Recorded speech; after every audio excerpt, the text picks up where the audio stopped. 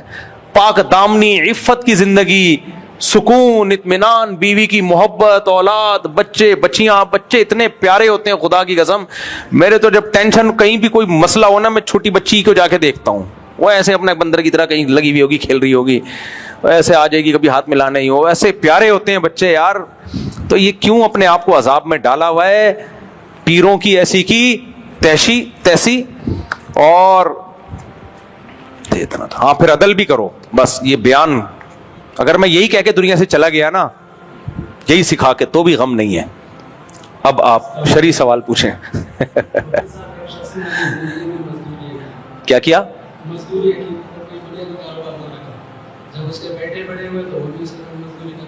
جی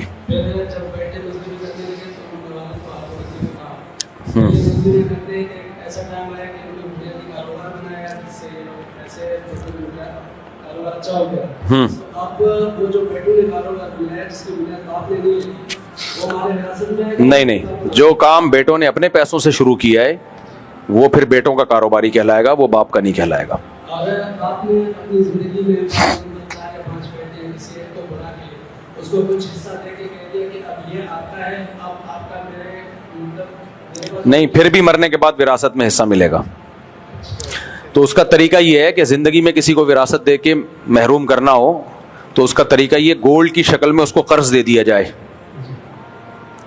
gold کی شکل میں, اور کہا جائے کہ میرے مرنے کے بعد جو تمہاری وراثت ہوگی اس میں سے یہ گولڈ یا اس کی قیمت مائنس کر لی جائے گی.